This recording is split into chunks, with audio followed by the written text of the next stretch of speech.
31. I feel like they won't make that pick. I just don't think they'll I think Weaver, when he does all his finagling and all his trades, at the end of the day, the Pistons aren't still making the 31st overall pick. And I also think it would be wise of them to move on from Bogdanovich, just because it's like that time in the development where he still has some value with so many things potentially happening in this draft.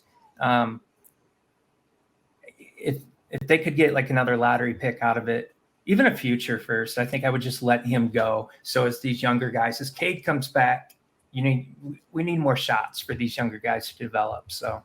Yeah, I'm definitely in the camp because of trading Bogdanovich because he's getting older. He could be one injury away from irrelevancy, no value. Pretty much. And you did give him the 2-year extension. I mean, there is something to say for kind of his veteran leadership. I think there's a reason he's still on this team and they didn't move him at the deadline. I mean, maybe the plan was to wait till draft night. But yeah, and in the case of like they just have a ton of money in free agency, there's a lot of forwards that they could replace him with. Like we talked about, like Kelly Oubre, there's rumors of Cam Johnson, Kuzma. So they could easily replace him and potentially get another lottery pick out of that too. I think that would be my dream scenario is make the pick at 5 and then hopefully get into the back end of the lottery or maybe just outside the lottery. But if I had to make a prediction, I think it's going to be Asar Thompson. I don't know. I just feel like Troy Weaver is going to swing for the fences, and I think he's just going to draft best player available, and I think Asar Thompson is probably going to be the best player available. There is a possibility Brandon Miller slips. That's what I was going to say. What happens if Brandon Miller slips? Yeah, what do you guys do? Because like if probably take him.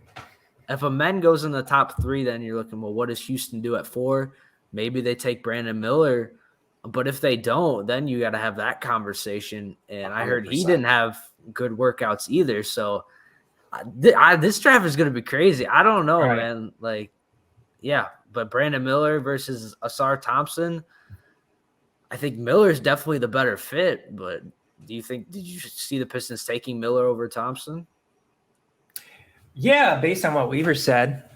If he's going for a home run and you have a guy that's been rumored as high as number 2 falls to you at 5. But I do think Weaver is the type to fall in love with players. Yeah, I think if he gets his eyes really set on someone and he wants Asar, that's what he'll do. I think that just seems like it's a part of his DNA. Like he really zeroes in. The high upside thing is well established with Bagley and Weissman and all these. He does swing for the fences. That's just part of what Troy Weaver does.